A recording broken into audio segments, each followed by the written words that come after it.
Shalom, mari anak-anakku kita akan sama-sama belajar firman Tuhan. Dan sebelum kita melakukan pembelajaran, kita akan berdoa. Bapa di surga, kami mengucap syukur kesempatan yang telah Engkau berikan untuk kami boleh kembali belajar. Biarlah kasih anugerah-Mu, hikmat yang datangnya daripadamu Tuhan, turun menguasai kami semua yang menonton video ini. Sehingga Tuhan Yesus, kuat kuasa Roh Kudus-Mu menjamah setiap kami. Di dalam nama Tuhan Yesus Kristus, haleluya, amin.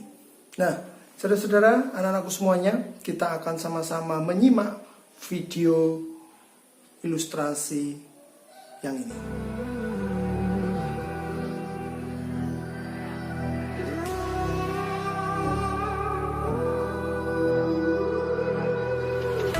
There's a distance between us. It's getting hard to reach out. Haven't seen you in seasons, but all I hear is your voice. I know my limits, you can break me down, but I'll stay till the finish line. And I've been counting minutes for quite some time now, just to see you again. And I've been counting days to get away, to see you again, see you again.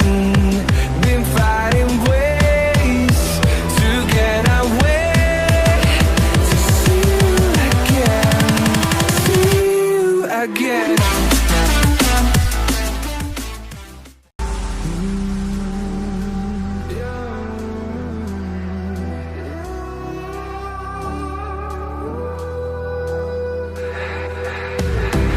We got millions of reasons to let it all go.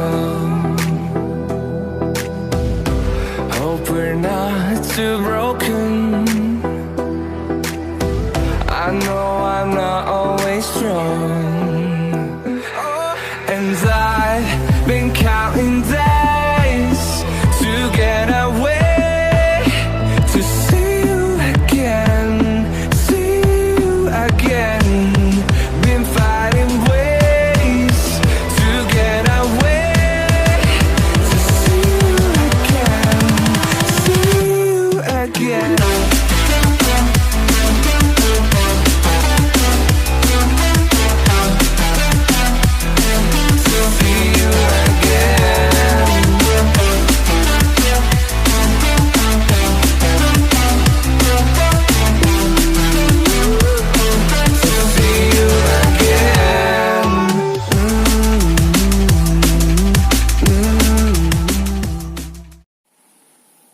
Nah, anak-anakku semuanya, setelah kita melihat video ilustrasi tadi, kita akan sama-sama baca dalam firman Tuhan Roma 12 ayat yang pertama dan yang kedua.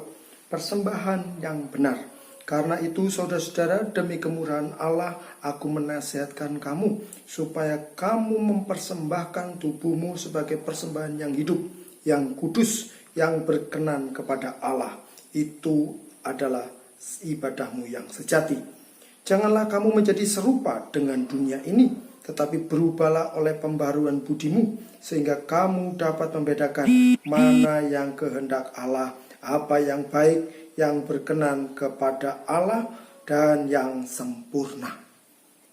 Nah, saudara kasih Tuhan, anak-anakku semuanya, kita boleh tahu di sini Rasul Paulus mengajarkan kepada kita pada saat ini bahwa sebenarnya saat saudara dan saya beribadah bukan hanya sebuah kegiatan gerejawi, bukan sebuah tuntutan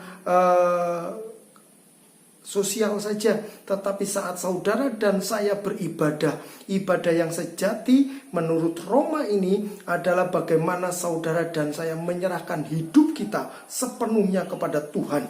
Bahkan di situ dikatakan ibadah yang sejati dalam bahasa Yunani itu berbicara tentang logikos. Logikos itu artinya berbicara tentang logika, tetapi juga berbicara tentang spiritual dan berkaitan dengan jiwa. Jadi pada saat saudara dan saya beribadah, bukan badannya saja yang beribadah, tetapi spiritual kita, jiwa kita, bahkan semua hidup kita, kita serahkan bagi Tuhan. Itulah yang disebut namanya ibadah yang sejati. Oleh sebab itu, anak-anakku semuanya, kita tidak boleh terkontaminasi dengan adanya keberadaan saudara di tengah-tengah dunia akhir zaman. Kita harus benar-benar menyerahkan hidup kita bagi Tuhan. Itu adalah ibadah kita yang sejati. Dunia mungkin boleh berubah, mungkin dunia boleh rusak, mungkin pengaruh pergaulan yang bebas. Tapi saya ingin katakan buat setiap kita sebagai orang yang percaya, orang yang dikasihi Tuhan, orang yang punya iman di dalam Tuhan, saudara dan saya tidak boleh terkontaminasi dengan dunia. Saudara dan saya harus menyerahkan hidup kita buat Tuhan. Tuhan Yesus memberkati, kita berdoa. Tuhan Yesus, kami mengucap syukur karena Engkau Allah yang sudah mengasihi kami. Tolong kami Tuhan, bila kuat kuasa Roh Kudus-Mu membentengi kami agar kami tidak terkontaminasi dengan dunia ini, sehingga kami boleh melakukan ibadah kami. Dan Kau berkati Tuhan, ibadah kami menjadi ibadah yang sejati di dalam Engkau dan berkenan di hadapan-Mu. Terima kasih Bapa, ucap syukur, terpujilah nama-Mu kekal selamanya. Di dalam nama Tuhan Yesus Kristus, haleluya, amin. Terima kasih, tetap jaga kesehatan, ikuti protokol kesehatan. Tuhan Yesus memberkati.